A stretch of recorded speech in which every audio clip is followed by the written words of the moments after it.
Hello everyone, আমি তিশা। আমি তোমাদেরকে ইংরেজি ক্লাস নেব এবং পার্টস অফ স্পিচের মাধ্যমে আমাদের ইংরেজি লেকচারগুলো শুরু হবে।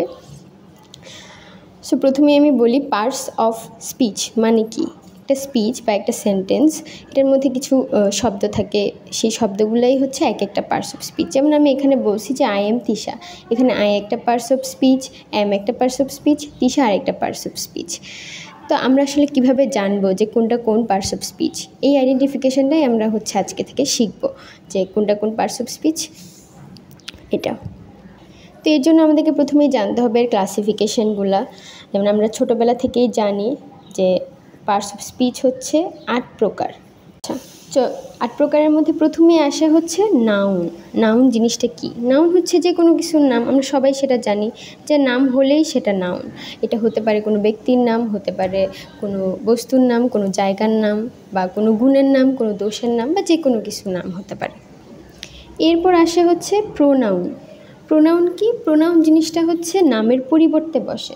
যেমন নাউনকে দিয়ে আমরা একটা কিছু যখন লেখা শুরু করব, তখন নাউনকে বারবার তো আমরা লিখব না একটা জিনিস, তখন আমরা এর পরিবর্তে প্রোনাউনটা ইউজ করি। যেমন হি, she, it, they, etcetera.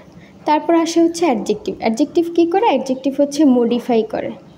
Modify মানে হচ্ছে বিশেষায়িত করা, একটা জিনিসকে বিশেষণ দিয়ে দেওয়া। যেমন বললাম যে she is a beautiful lady. So beautiful হচ্ছে এখানে প্রোনাউনকে বিশেষায়িত করছে, যে শিকে বলছে যে সে কেমন লেডি, সে বিউটিফুল লেডি। তার মানে দেখা গেল যে অ্যাডজেক্টিভ কী করে? নাউন আর প্রোনাউনকে মডিফাই করে। যে ভার্ব হচ্ছে কাজ। কাজ ছাড়াও আমরা কয়েকটা জিনিস দিয়ে ডিফাইন করতে পারবো। সেটা হচ্ছে করা, হওয়া, থাকা। যেমন করা, হওয়া, থাকা। এখানে করা মানে ডো ভার্ব। আমি যাই, খাই, ঘুরি, এগুলো সবই ডো ভার্ব। আরেকটা হচ্ছে হওয়া, যেমন আমি হই, আই এম এ স্টুডেন্ট। হ্যাঁ, এই এম ইজ আর, ওয়াজ আর, এগুলো হচ্ছে বি ভার্ব। আরেকটা হচ্ছে থাকা মানে have verb, have, has, had, এরা হচ্ছে ভার্ব। তারপর আসে একটা ইন্টারেস্টিং জিনিস, অ্যাডভার্ব। অ্যাডভার্ব কী করে? অ্যাডভার্বও মডিফাই করে অ্যাডজেক্টিভের মতো, কিন্তু অ্যাডভার্ব নাউন প্রোনাউনকে মডিফাই করে না। যেমন অ্যাডভার্ব মডিফাই করে অ্যাডজেক্টিভকে, অ্যাডভার্ব মডিফাই করে ওর নিজেকে, অ্যাডভার্ব মডিফাই করে ভার্বকে, মানে নাউন প্রোনাউন ছাড়া বাকি সবাইকেই মডিফাই করে। ঠিক আছে। এরপর প্রিপোজিশন। প্রি মানে পূর্বে। কার পূর্বে? নাউনের পূর্বে। নাউনের পূর্বে যার অবস্থান, মানে নাউনের পূর্বেই মূলত প্রিপোজিশন বসে, মানে প্রিপোজিশনের পরে নাউন বসে। এটা একটা চিনার উপায় যে প্রিপোজিশনের পরে সবসময় নাউন হয়। এরপর আসে কনজাংশন। কনজাংশন কী করে? কনজাংশনের কাজই কানেক্ট করা। কাকে কানেক্ট করবে? দুটি ক্লোজকে কানেক্ট করবে। তারপর ইন্টারজেকশন হচ্ছে আবেগ অনুভূতি প্রকাশ করে, যে হায় হায় ওর কী হলো, বা এই টাইপের যে আবেগ অনুভূতিগুলো আছে, ওরাই এগুলো ইমোশনগুলোকে এক্সপ্রেস করে ইন্টারজেকশন।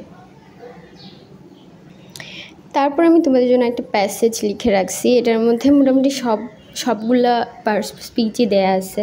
যেমন এই যে এখানে ভ্যারি নাইস।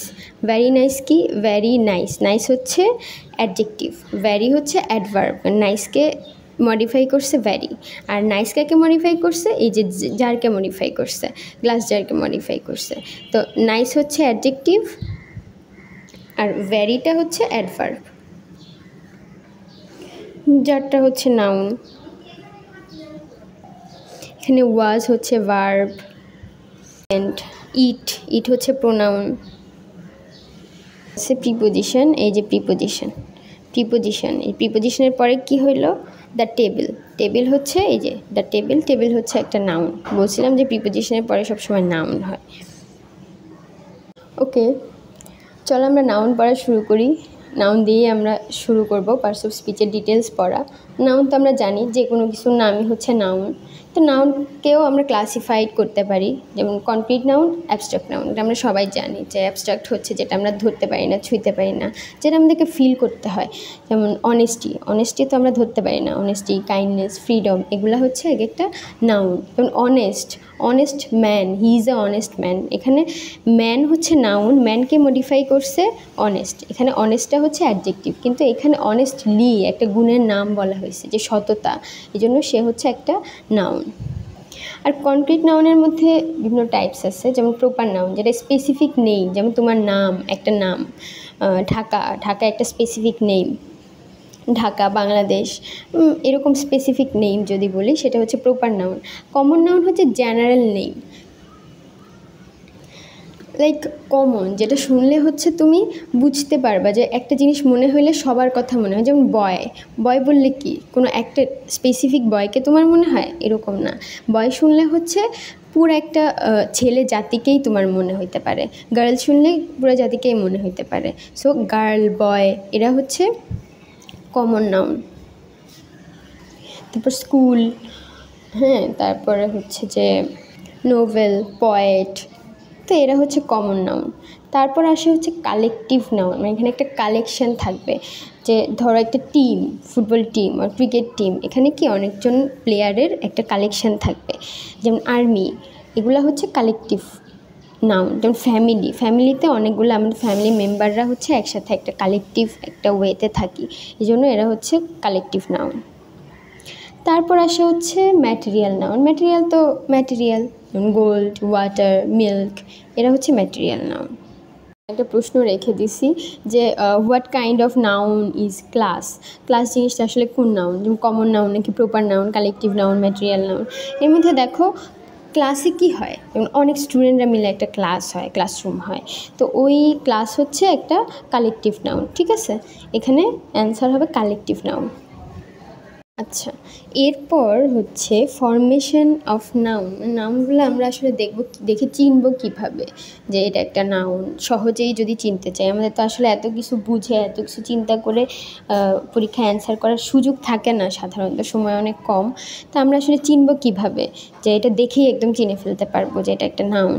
তা আমরা হচ্ছে সাফিক্স যোগ করে, যে সাফিক্সগুলো থাকে নাউনের শেষে, ওগুলো দেখে আমরা চিনতে পারবো। যেমন সাফিক্স কি? সাফিক্স হচ্ছে বিভক্তির মতো, ওই থাকে না যে শব্দের শেষে যুক্ত হয়। যেমন এখানে ধরো একটা উদাহরণ দিই যে TION, শন যুক্ত হয়েছে। যেমন ট্রান্সফর্ম একটা ভার্ব, যে ট্রান্সফর্ম করা, এটার সাথে যখন আমরা শন যুক্ত করছি, ট্রান্সফরমেশন যুক্ত করার মাধ্যমে সে হচ্ছে একটা নাউন হয়ে গেছে। তারপর আছে অ্যাক্টর, ডিরেক্টর, আরও কিছু এক্সাম্পল দেওয়া আছে, সবগুলাই দেখেই তুমি চিনতে পারবা যে নাউন কিনা। আচ্ছা, এখানে আরেকটা প্রশ্ন আমি রাখছি যে which one is noun, important, accurate, childhood, rich. তো তুমি এখান থেকে সহজেই আগের এক্সাম্পলগুলো দেখে চিনতে পারবা যে কোনটা নাউন, এটা তোমরা বের করবা যে কোনটা নাউন, এটা তোমাদের হোমওয়ার্ক।